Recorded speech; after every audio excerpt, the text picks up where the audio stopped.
जिंदाबाद, जेपी नड्डा जिंदाबाद, जेपी नड्डा जिंदाबाद, अमित शाह जिंदाबाद, भारत माता की जय श्री राम, जय श्री राम। बंधुगण, आज के भारतीय जनता पार्टी दक्षिण दिनाजपुर जिला সেই দক্ষিণ দিনাজপুর সাংগঠনিক জেলার নামে যে আজকে বিক্ষোভ কর্মসূচি ডাকা হয়েছিল এসডি অফিসের সামনে, সেই বিক্ষোভ কর্মসূচিতে আজকে এই প্রখর রোদের মধ্যে বিভিন্ন বিধানসভা, মানে 3টে বিধানসভাকে নেওয়া হয়েছে, দুটো বিধানসভাকে মূলত নেওয়া হয়েছে, তার সাথে একটি বিধানসভার অর্ধেক।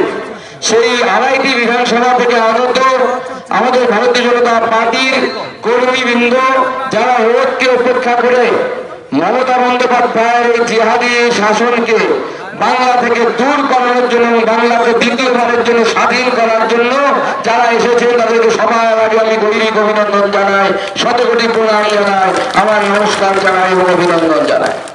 মঞ্চে আমাদের সম্মানীয় জেলা সভাপতি শ্রী শরৎ চৌধুরী মহাশয় উপস্থিত আছেন, আমাদের 2জন বিধায়ক এখানে উপস্থিত আছেন, আমাদের লড়াকু সিনিয়র নেতা সত্যেন্দ্রনাথ রায় গঙ্গারামপুরের বিধায়ক, আমাদের আরেকজন বিধায়ক মাননীয় শ্রীপুত রায় টুডু তপনের লড়াকু বিধায়ক, আমাদের প্রাক্তন সভাপতি 3জন এখানে উপস্থিত আছেন, মাননীয় শুভেন্দু সরকার তিনি বিভাগের নেতা, আমাদের রাজ্যের নেতা আমাদের বিনয় বর্মন মহাশয়, আমাদের গৌতম চক্রবর্তী মহাশয়, এই 3জন উপস্থিত আছেন, আমাদের জেলার সাধারণ সম্পাদক বাপি সরকার তিনি হসপিটালে গেছেন, আমাদের আরেকজন সম্পাদক আমাদের অশোক বর্ধন তিনি এখানে উপস্থিত আছেন, আমাদের অন্যান্য জেলার পদাধিকারী সহ সভাপতি থেকে শুরু করে জেলা সম্পাদক থেকে শুরু করে অন্যান্য যারা তারা এখানে উপস্থিত আছেন।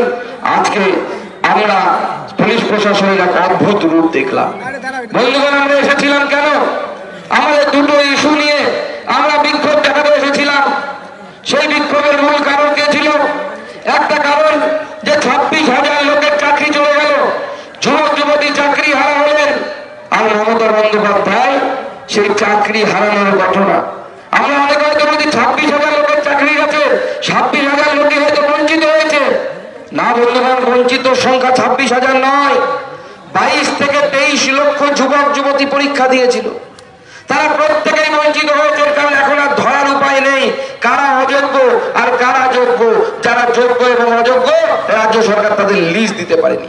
আমরা বরাবরই বলেছি যারা যোগ্য তাদের চাকরি থাকুক, আর যারা অযোগ্য তাদের চাকরি চলে যাক। সুপ্রিম কোর্ট সাময়িক স্বস্তি দিয়েছে, বলছে তারা কিছুদিনের জন্য স্কুলে যেতে পারবে, কিন্তু তাদের চাকরি থাকবে কথা বলেনি যোগ্যদের। উল্টো দিকে বলা হয়েছে যে না, তাদেরকে আবার পরীক্ষায় বসতে হবে। আজকে তৃণমূল কংগ্রেসের চোর নেতাদেরকে বাঁচানোর জন্য আপনারা জানেন কারা কারা চোর আছে। এই জেলায় একজন নেতা আছে তৃণমূল কংগ্রেসের, তার বাড়িতে নাকি ফাইল জমা রাখতো, সেই ফাইলের উপর লেখা থাকতো কে কত লাখ দিয়েছে, কে 15 লাখ, কেউ 20 লাখ, কেউ 25 লাখ। সেইখান থেকে বেঁচে বেঁচে চাকরি হতো, সেই নেতার কাছে টাকা জমা করতো, আর সেই টাকা কালীঘাটে যেত নাকি গঙ্গারামপুরে থাকতো সেটা আমরা জানি না, সেটা তিনি ভালো করতে পারবেন। তার কাছ থেকে হিসাব নেওয়ার দরকার আছে। ভাবতে অবাক লাগে, অদ্ভুত একটা পার্টি। এই আমাদের তাপসের থেকে বয়সে ছোট, কোথায় গেল তাপস? এই যে তাপস, এই তাপসের ছেলে হয়তো বয়সে ছোট, ওই কুসুন্ডির একটা ছেলে তৃণমূলের নতুন নেতা হবে। আমরা ভাবলাম শিক্ষিত ছেলে ভালো নেতা হবে, ভালো জেলা নেতা হবে, যে পার্টিরই হোক ভালো হবে। ও জোর করে জেলা পরিষদে জিতলো, তারপরে দেখি সিবিআইয়ের কাছে তার নাম কি, সেও নাকি চাকরি বিক্রি করেছে। ভাবা যায় ব্যারাজি নেতা, সেও নাকি চাকরি বিক্রি, সেই চোর হয়। এই পার্টিতে বলা ভগবান রামচন্দ্রকে যদি জয়ের করানো হতো, তো ভগবান রামচন্দ্রকে আগামী মানুষ চোর বলতো। এই তৃণমূল পার্টি কংগ্রেসের জন্য, এই তৃণমূল কংগ্রেস এমন একটা রাজনৈতিক দল, এই রাজনৈতিক দল অদ্ভুত রাজনৈতিক দল। মুখ্যমন্ত্রী চাকরি চলে যাচ্ছে কার জন্য? কোর্ট বলছে তৃণমূল কংগ্রেসের জন্য চাকরি চলে গেছে। সরকার যোগ্য অযোগ্য আলাদা করতে পারেনি, সেই জন্য চাকরি চলে গেছে। আর তৃণমূল কংগ্রেস সরকার এখানে টাকা দিয়ে কোন নেতাকে ধরে চাকরি পাওয়া যাবে না, নিজের যোগ্যতায় চাকরি পেতে হবে। ক্ষমা করবেন, আমরা ওই কাজটা করতে পারবো না। তাহলে আমাদের আর তৃণমূল কংগ্রেসের মধ্যে কোনো পার্থক্য থাকবে না। ওরাও চোর, আমরাও চোর হয়ে যাবো। আমাদের সরকারের আমলে ওটা হয় না। আমাদের সরকার 10 লক্ষ টাকা যুবক যুবতীদেরকে চাকরি দিচ্ছে কয়েক বছরের মধ্যে। প্রতি মাস 2 মাস 3 মাস অন্তর রোজগার মেলা হয়। আগামী 26-27 তারিখে মনে একটি রোজগার মেলা আছে, সেখানে আমি যাব হাওড়াতে এবং কলকাতাতে। সেই রোজগার মেলায় কয়েকশো বেকার যুবতী, কয়েক হাজার বেকার যুবতীর কাছে, যুবক যুবতীর কাছে অ্যাপয়েন্টমেন্ট লেটার তুলে দেবো। একটা অভিযোগ নেই যে কোথাও দুর্নীতি হয়েছে। আর তৃণমূল কংগ্রেস একের পর একের দুর্নীতি। ঠিক কর, যারা মাস্টারমশাই, যারা স্কুলে পড়েন, যারা হয়তো আগে এসএসসি দিয়ে চাকরি পেয়েছেন, আজকে তাদেরকে গেলে মাস্টারমশাইদেরকে হাতে শুনতে হচ্ছে, হ্যাঁ রে মাস্টার তোর কি চাকরি গেছে না আছে? মাস্টারদের মান সম্মান মাথার বাড়িতে ভুলুণ্ঠিত হয়ে গেছে। কার জন্য? কার জন্য? কে দায়ী? একটা মাত্র মহিলা পুরো চালিয়ে ঘুরিয়ে এই পশ্চিমবঙ্গটাকে ছাড়কার করে দিয়েছে। সেই মহিলার নাম মমতা বন্দ্যোপাধ্যায়। আর কেউ কেউ নেই, সব শেষ করে দিয়েছে। আবার আমার নাম নিয়ে বলছে, সুকান্ত বাবু বলেছেন চাকরি চলে যাওয়ার জন্য নাকি আমি দায়ী। সুকান্ত বাবু আবার বলছে, মমতা বন্দ্যোপাধ্যায় আমি জানি আপনি এখন বাড়িতে থাকুন না, নবান্নে থাকুন, টিভি চালিয়ে দেখছেন সুকান্ত মজুমদার কি বলছে। কানে সর্ষের তেল নিয়ে শুনে রাখুন, আপনি চুরি করেছেন, আপনি চোর, আপনার জন্য চাকরি গেছে, দ্বিতীয় কোনো ব্যক্তি দায়ী নয়। আপনার কুণাল বলছে, আপনার কোলের ছেলে কুণাল কি পার্থ চট্টোপাধ্যায় চুরি করতো, এটা আমরা জানতাম। পার্থ চট্টোপাধ্যায়ের কাছে আমাদের একজন বিজেপির নেতা, আমি নাম নিচ্ছি না, তার সাথে খুব ভালো সম্পর্ক ছিল, বন্ধুত্বের সম্পর্ক যেরকম হয় আলাদা রাজনৈতিক দল করলে তো দুটো মানুষের মধ্যে বন্ধুত্ব সম্পর্ক হতে পারে। সে পার্থ চট্টোপাধ্যায়ের বাড়িতেও সে যেত বন্ধুত্বের হিসেবে।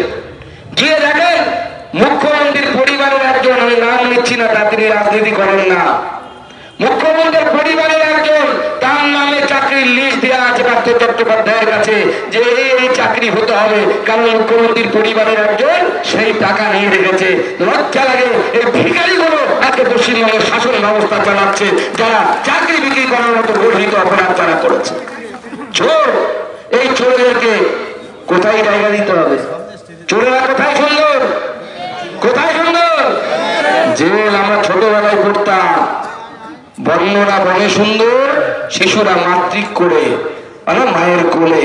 আর তৃণমূল কংগ্রেস জেলে সুন্দর, জেল ছাড়া তৃণমূল কংগ্রেসকে মানায় না, জেলের ভেতরে তাদের স্থান হওয়া উচিত। আর মুখ্যমন্ত্রী যখন দোষ দিয়ে দেখলেন না, সবাই তো মনে করছে মেনে নিচ্ছে না, দোষ তো তৃণমূলের ঘরে দিচ্ছে, তৃণমূল চুরি করেছে, তৃণমূল চুরি করেছে।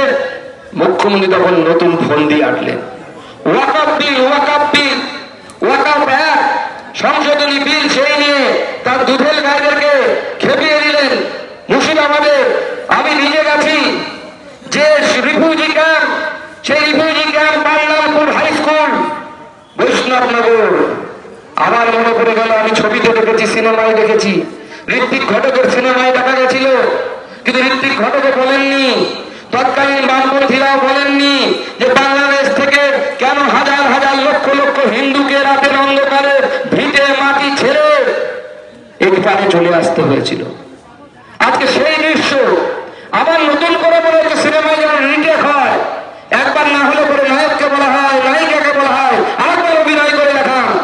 সেই রকম রিটেকের মতো বাংলাদেশের দৃশ্য, অর্থাৎ পূর্ব পাকিস্তান থেকে ঘরে ছেলে, কারো ঘরে বউ, কারো ঘরে বৃদ্ধা মা, হাতে একটা নোংরা কাপড়ের একটা পুটলি, বছরে একটা মাত্র কাপড়, পেটে খিদে, চোখে লজ্জা, কারো নিজের চোখের সামনে বউয়ের চুলের মুঠি ধরে টানা হয়েছে, কারো বউকে হয়তো ধর্ষিতা হতে হয়েছে, কারো নারায়ণ শিলাকে হয়তো লাঠি মেরে ফেলে দেওয়া হয়েছে। সেই লজ্জাকে বুকে নিয়ে, চোখে দক্ষ লজ্জা নিয়ে হাজার হাজার মানুষকে, তাদের লক্ষ লক্ষ মানুষকে বাংলাদেশ থেকে যেভাবে আসতে হয়েছিল, সেদিন পাল্লালপুরে গঙ্গা পার হয়ে মানুষকে রাতের অন্ধকারে সেইভাবে পালিয়ে আসতে হয়েছে। বিশ্বাস করবেন না, সেই পাল্লালপুর ক্যাম্পে কয়েকশো মানুষ, তার মধ্যে একটা ছোট বাচ্চা যার বয়স হচ্ছে 4 দিন, আর 65-75 বয়সের বৃদ্ধ সেও আছে। হিন্দু সমাজ যারা বছরের পর বছর বলে গেছে, যারা বছরের পর বছর বলে গেছে মোরা একই বিনতে দুইটি কুসুম হিন্দু মুসলমান, তাদের ভাবার সময় এসেছে মোরা একই বিনতে দুইটি কুসুম হিন্দু মুসলমান, তবে কেন ভাঙলি ভারত, করলি পাকিস্তান, এই প্রশ্নটা করার সময় এসে গেছে। এখন যাদের অন্ধকারে পালিয়ে আসতে হলো, জাফরাবাদ অঞ্চল বাবা ছেলে মিছিল করে ইনকিলাব জিন্দাবাদ, ইনকিলাব জিন্দাবাদ। কথায় কথায় বলে লড়াইটা জাতের নয় ভাতের, ভাবতে ভাবতে করে কংগ্রেসদের মতো বাড়িতে বসেছিল। মোহাম্মদ সেলিম বলছেন যে না, দাঙ্গা আটকাতে গেছিল কংগ্রেস সেলিম, দাঙ্গা আটকাতে গেলে রাস্তায় থাকতো ওরা, নিজের বাড়িতে বসেছিল, ভয়ে কাঁপছিল। সেদিন তাদের কংগ্রেস পরিচয় আর চলে গেছিল। হরগোবিন্দ দাস, চন্দন দাস বাপ আর ছেলে পিটিয়ে মারা হলো। রক্তাক্ত ভিডিওটা আমার কাছে আছে, কোটানো হয়েছে। চন্দন দাস রক্তাক্ত অবস্থায় বসে আছে, অ্যাম্বুলেন্স পাঠানো হচ্ছে, অ্যাম্বুলেন্স ভেঙে ভাঙচুর করে দেওয়া হলো, অ্যাম্বুলেন্স যেতে পারলো না, রক্তক্ষরণ হতে থাকলো। মারা গেলেন চন্দন দাস, হরগোবিন্দ দাস। মোহাম্মদ সেলিম পৌঁছে গেলেন, এইভাবে লাল সালাম দিল। কিন্তু কংগ্রেস যেটা বললেন না, লড়াইটা সেদিনও ভাতের ছিল না, আজও ভাতের নেই। লড়াইটা জাতের, কংগ্রেস জাতের জন্য মারামারি হচ্ছে, সেই জন্যই লড়াই।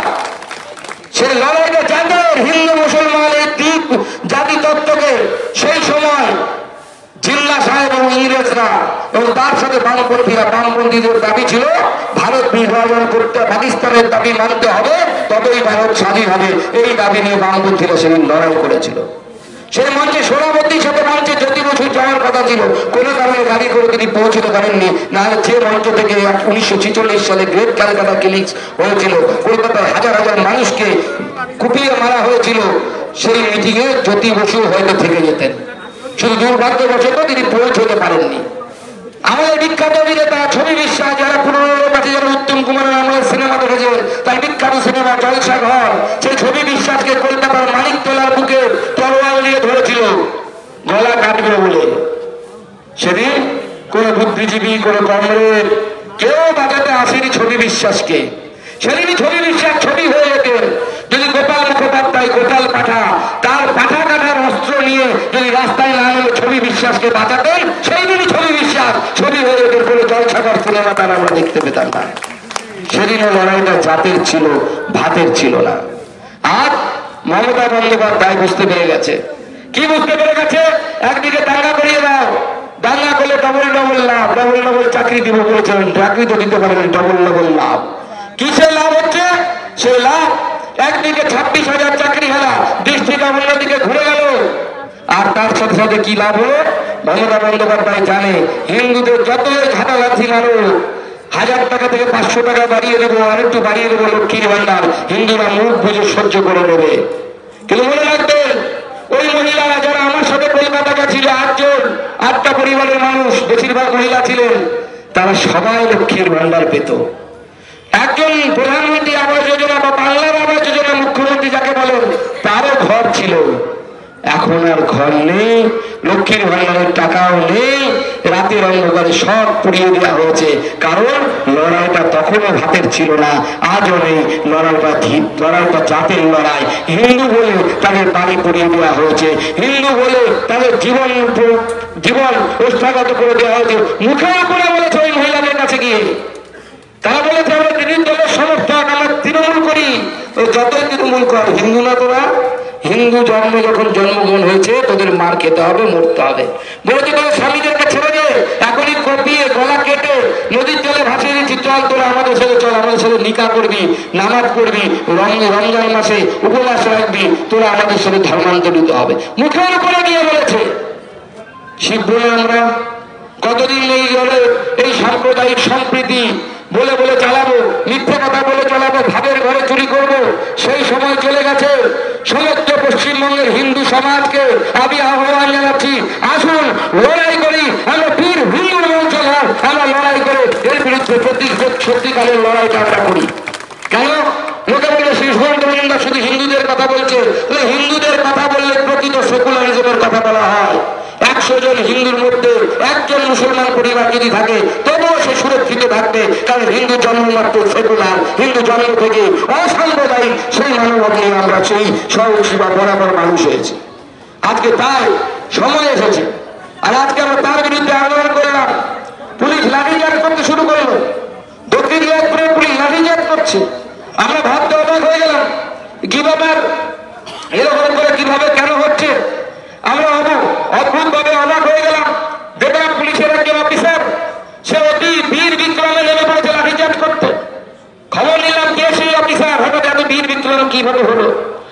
পেলাম তার নাম নাকি বিক্রম প্রসাদ, ডিএসপি হেডকোয়ার্টার। বিক্রম প্রসাদ ডিএসপি হেডকোয়ার্টার। আগে মমতা বন্দ্যোপাধ্যায় না ভাই তো কার হয়ে পাহারা দিতে, তার সিকিউরিটিতে ছিলেন।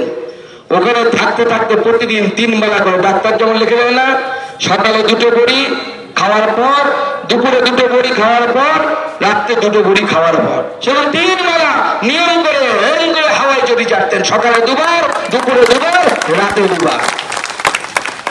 মমতা বন্দ্যোপাধ্যায় হাওয়াই চটিটা দেখেছেন?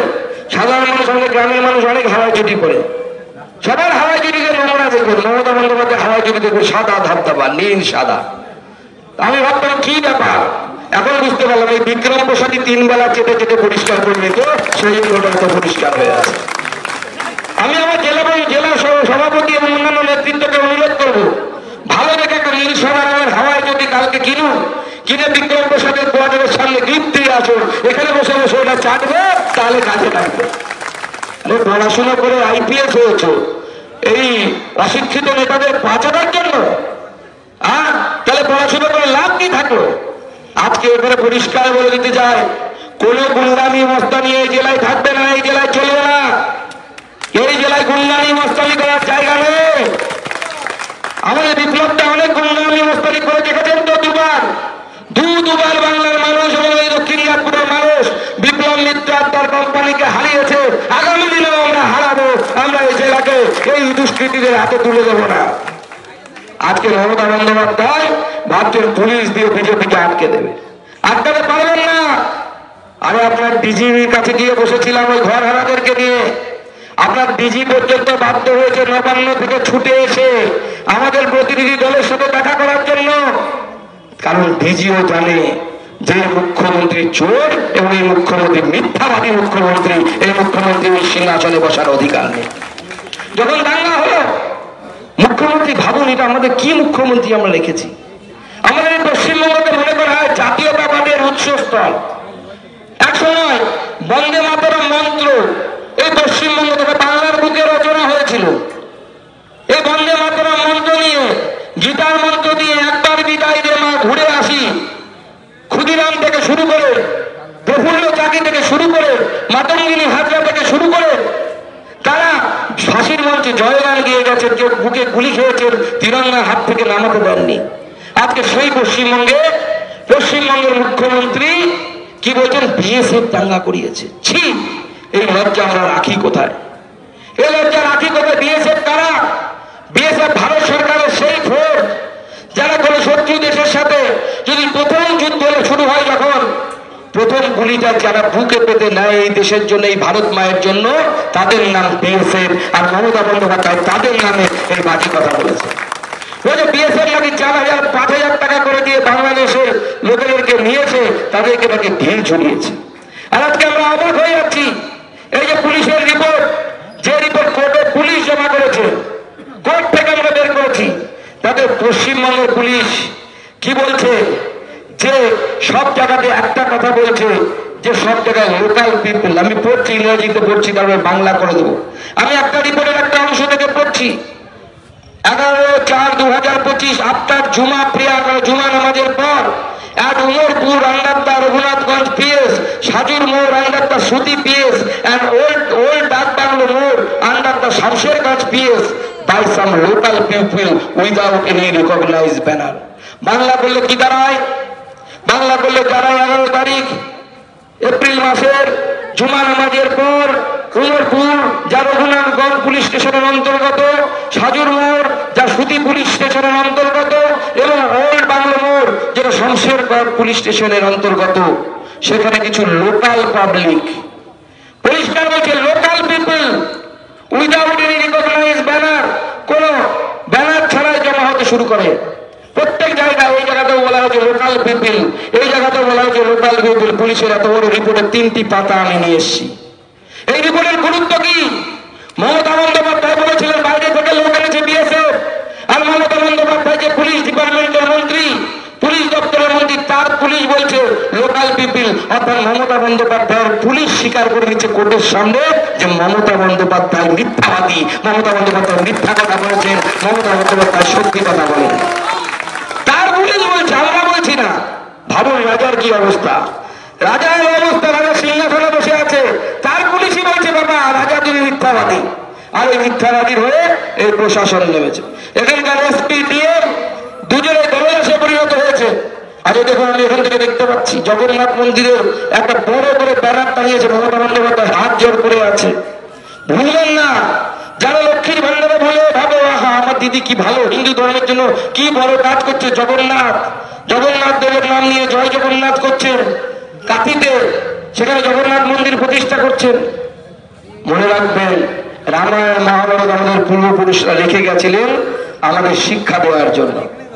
রামায়ণে আছে, সবাই আমরা দেখেছি, রাবণ মা সীতাকে হরণ করবে, মারিচকে সোনার হরিণ করে রামের কুটিরের সঙ্গে ঘুরে বেড়াতে বললো।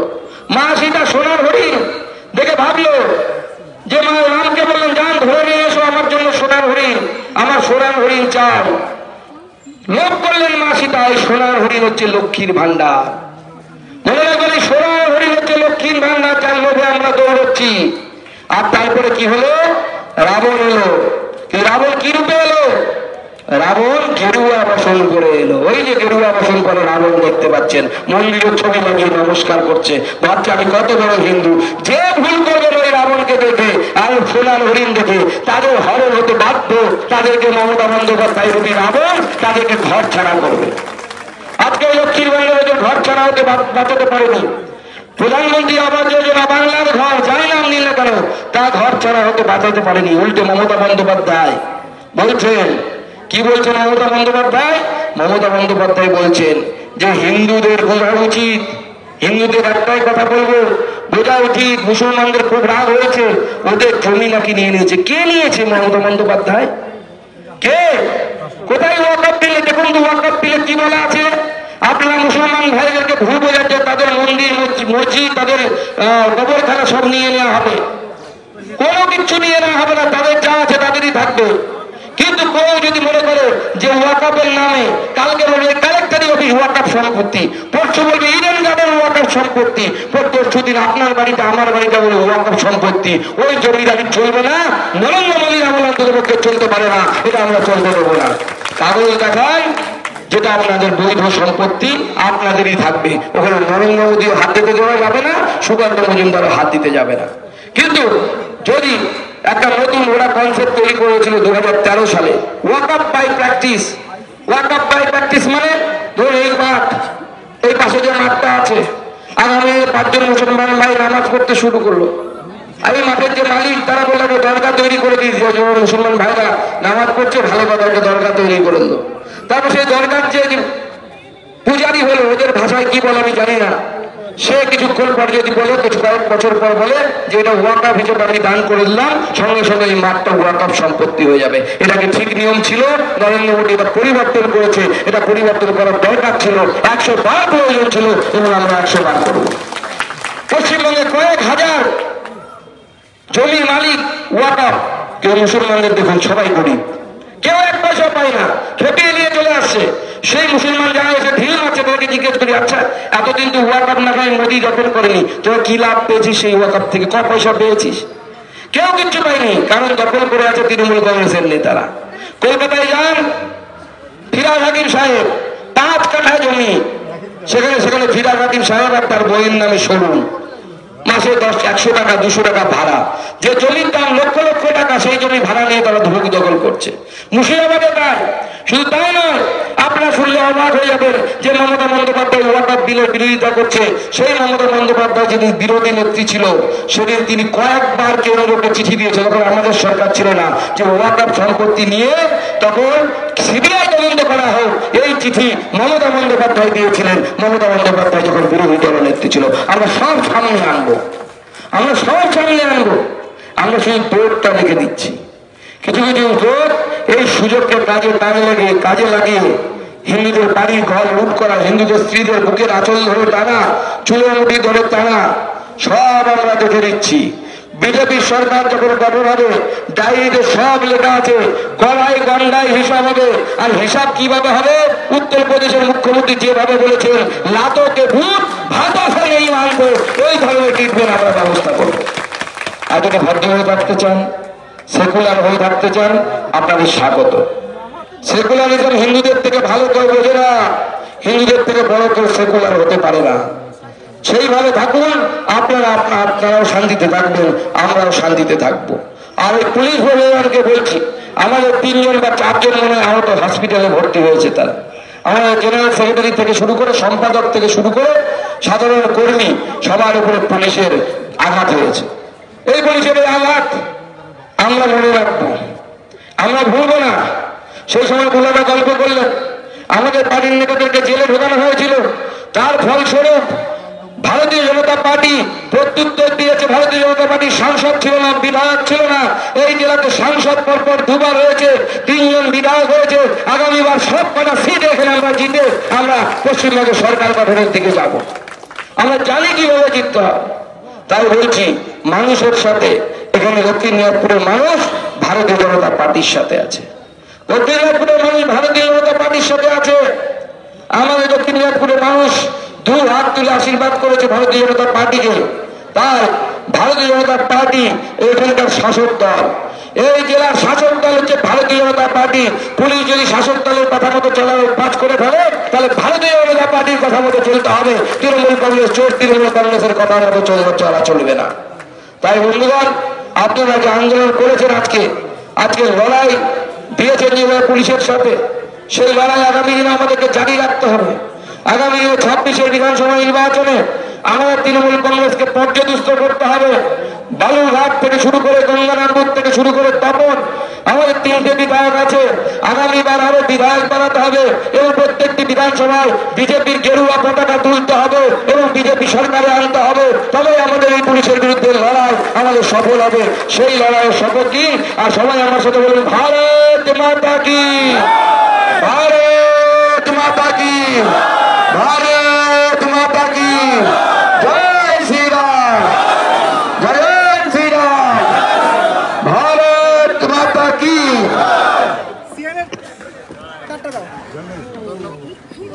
ধন্যবাদ রাজ্য সভাপতি তথা কেন্দ্রীয় মন্ত্রী ডক্টর সুকান্ত মজুমদার মহাশয়কে।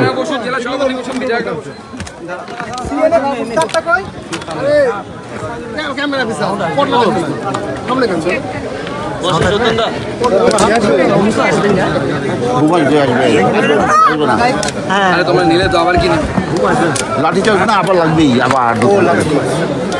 দাদা, আজকে আপনাদের আন্দোলনে পুলিশ লাঠিচার্জ করলো, কি কারণে যদি একটু বলেন? দেখুন, এখানে নতুন একজন অফিসার এসেছে, শুনতে পাচ্ছি তার নাম নাকি বিক্রম, কি নাম যেন, বিক্রম প্রসাদ। সে বেশি চটি চাটতে তার সেই চটি চাটার অভ্যেসটা এখনো রয়ে গেছে। একসময় মুখ্যমন্ত্রীর ওখানে ছিলেন শুনলাম, সেই কাজ করেছে বলে আমরা জানতে পারছি। আমাদের 4 জন আপাতত খোঁজ পেয়েছি, তারা আহত। অন্যরাও আরও কেউ আহত হয়েছে কিনা সেই বিষয়ে আমরা খোঁজ নিচ্ছি। আমাদের অল্প বিস্তর সবার হাতেই আঘাত কিছু না কিছু লেগেছে, সবারটা গুরুতর নয়।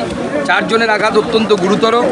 আমাদের জেলার সাধারণ সম্পাদকের মাথায় লাঠি মেরেছে। পুলিশের লাঠিচার্জের নিয়ম কিন্তু মাথায় মারার না, মাথায় মারলে ইন্টারনাল ইনজুরি হতে পারে। আমরা পাঠিয়েছি তাকে, প্রয়োজনে MRI করে দেখতে হবে কোনো ইন্টারনাল হ্যামারেজ হয়েছে কিনা। যদি ইন্টারনাল হ্যামারেজ ধরা পড়ে, আমরা পুলিশের বিরুদ্ধে যে লাঠিচার্জের অর্ডার দিয়েছে সেই অফিসারের বিরুদ্ধে আমরা খুনের মামলা করব। লাঠিচার্জ করতে হলো কেন? কিচ্ছু ছিল না। আমাদের কর্মী সমর্থকরা শান্তিপূর্ণ আন্দোলন করছিল, তাদের যে আক্রোশ ব্যারিকেডের উপরে দেখাচ্ছিল।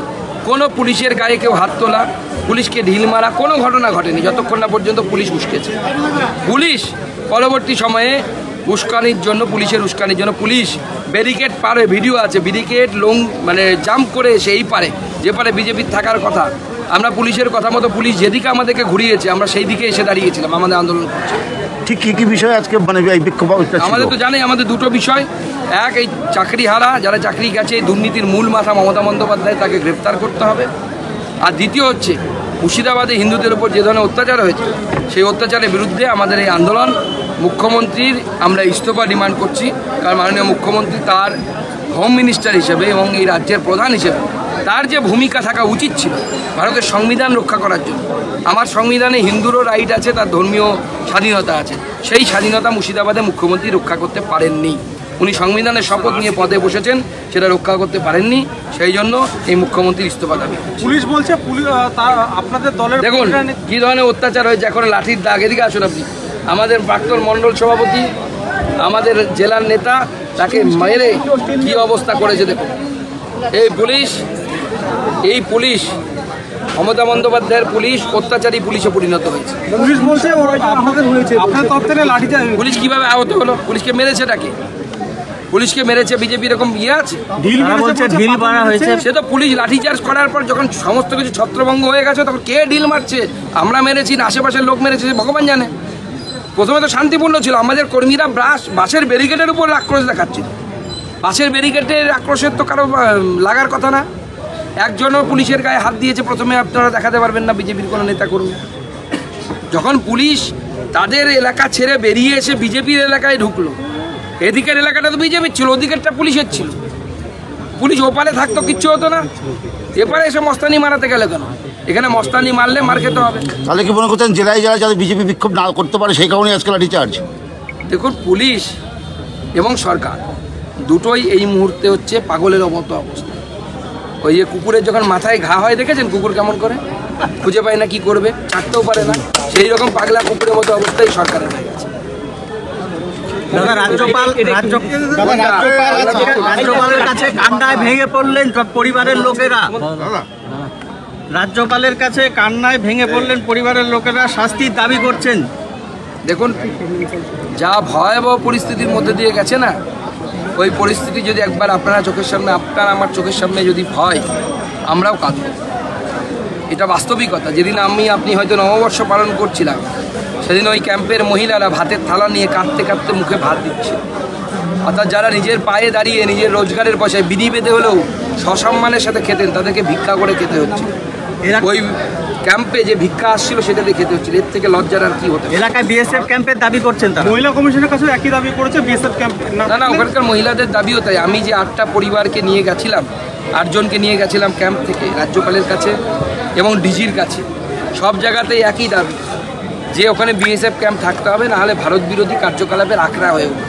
বিএসএফের উপরে মানুষের ভরসা আছে, পুলিশের উপরে মানুষের বিন্দুমাত্র ভরসা নেই। এসব দেখে মনে পুলিশের মাথায় ঘা হয়ে গেছে, সেই রকম করছে পাগলা কুকুরের। তাহলে কি মনে করছেন যে প্রতিনিধি নাকি সাদা কাগজে মুর্শিদাবাদের গ্রামের মহিলাদের দিয়ে সই করিয়ে নিয়েছে, এটা পোস্ট করেছে কুণাল ঘোষ? দেখুন, সে তো মহিলারা বলবে কি দাবিতে তারা সই করেছে, সেটা তো মহিলারা বলবে। কুণাল ঘোষ বলার কি? কুণাল ঘোষ কি মহিলা নাকি? তাহলে শাড়ি পরে চুরি পরে ওই ক্যাম্পে চলুক। আমি তো কুণাল ঘোষকে আবেদন জানাচ্ছি, দম থাকলে এক রাত্র ওই ক্যাম্পে গিয়ে থাকুক। যদি দম থাকে, ওই মহিলাদের প্রতি সহানুভূতি থাকে, এক রাত শাড়ি পরুন, হাতিয়ার চুরি পরুন, পরে গিয়ে ওই ক্যাম্পে গিয়ে থাকুন। সীমান্তবর্তী জেলা যেগুলো রয়েছে সেই জেলাগুলোতে কি তাহলে একটি করে সিআরপিএফ বা বিএসএফ ক্যাম্প করা প্রতিটা জেলায় প্রয়োজন মনে করছেন? দেখুন, জনতা মনে করছে, সেটা বড় বিষয় নয়। পশ্চিমবঙ্গের জনতা মনে করছে, ওই মুর্শিদাবাদের লোকেরা মনে করছে যে আমরা সেফ নই এই পুলিশের হাতে। তো জনতার ডিমান্ড সব থেকে বড় ডিমান্ড। জনতা যা চাইবে সেটাই হবে। কেটে গিয়েছে, সর্বশেষ পরিস্থিতি কি এই মুহূর্তে? বাংলার পরিস্থিতি কি বা মুর্শিদাবাদের অবস্থা কি? বাংলার পরিস্থিতি ভয়াবহ, মুর্শিদাবাদের পরিস্থিতি অত্যন্ত খারাপ। সব জায়গাতে, যেখানে হিন্দু জনসংখ্যা কম, সব জায়গার হিন্দুরা অত্যন্ত আতঙ্কের মধ্যে দিয়ে দিন গুনছে। আমাদের জেলাতেও হরিরামপুরে একটা ঘটনা প্ল্যান করা হয়েছিল, আমাদের কাছে যা খবর ছিল। পরবর্তী সময় পুলিশ সেটাকে মানা করেছে, কিন্তু কতদিন এভাবে মানা করে রাখবে? বছরের পর বছর মেহফিল ওয়াজের নামে হিন্দু ধর্ম সম্পর্কে যে ধরনের প্রভোকিং শব্দ ব্যবহার করা হচ্ছে, এগুলো বন্ধ করা উচিত। আমাদের কর্মীদের উপরে অত্যাচার করে কতদিন সত্যকে ঢাকা রাখবে? একের পর এক কর্মীকে যেভাবে মারা হয়েছে, এর প্রত্যেকটার হিসেব আমরা খাতায় লিখে রাখছি, একজনকেও ছাড়বো না। রাজভবনের 20 নাম্বার দেওয়া হলো, সেখানে তাদেরকে রাজভবনে মহামহিম রাজ্যপাল পিস সেন্টার তৈরি করেছে, সেখানে যে পিস কল সেন্টার তৈরি করেছে সেখানকার নাম্বার দিয়েছেন। প্রয়োজনে তারা ফোন করবেন, রাজ্যপালকে জানার পরে রাজ্যপাল কমসে কম মুখ্যমন্ত্রীকে তো জানাতে পারবেন। মুখ্যমন্ত্রী তো অন্ততপক্ষে এটা বলতে পারবেন আমি জানতামই না, রাজ্যপাল জানাবেন ফোনে তাকে। রাজ্যপাল তো কথা বলেছেন মুখ্যমন্ত্রীর সাথে। তারা দাবি করছেন রাজ্য সরকারের অনুদান আমরা নেব না, রাজ্য পুলিশের উপরে ভরসা নেই, আমরা কেন্দ্র বাহিনীকে চাইছেন। না, সেটা গোটা পশ্চিমবঙ্গের মানুষেরই পুলিশের উপর ভরসা নেই, সেটা তো পুলিশ এরকম লেগে যাচ্ছে। পুলিশের অবস্থা এখন তৃণমূল কংগ্রেসের দলদাসে পরিণত হয়েছে। আজকে আপনার রেজিস্টারে 2টো এফআইআর হয়েছে। আজকে কোথায়? মালদায়। ভালো তো, মেডেল আমার জন্য। ঈশাকান্ত চৌধুরী তৃণমূল কংগ্রেসের বি টিম, তৃণমূল কংগ্রেস বা তৃণমূল কংগ্রেসের বি টিম যদি আমার নামে এফআইআর করে, সেটা আমার জন্য মেডেল। আর পশ্চিমবঙ্গের হিন্দুদের স্বার্থের কথা বলতে গিয়ে, হিন্দুদের কথা বলতে গিয়ে যদি আমাকে জেলেও যেতে হয়, আমার বিন্দুমাত্র আফসোস থাকবে না, আমার পরিবারের লোকের আফসোস। আতঙ্কে ঘুমাতে পারছি না, জাতীয় কমিশনের কাছে কান্নায় ভেঙে পড়লেন পরিবারের লোকেরা। দেখুন, অত্যন্ত স্বাভাবিক যে ভয়াবহ অভিজ্ঞতার সম্মুখীন হয়েছে, আমি আপনি হলেও ঘুমোতে পারতাম না। এইটা অনুধাবন করা আমাদের প্রয়োজন। আমরা হয়তো এখন ভালো অবস্থায় আছি, বেশি দিন এইভাবে ভালো অবস্থায় থাকবো। ধন্যবাদ। চলো।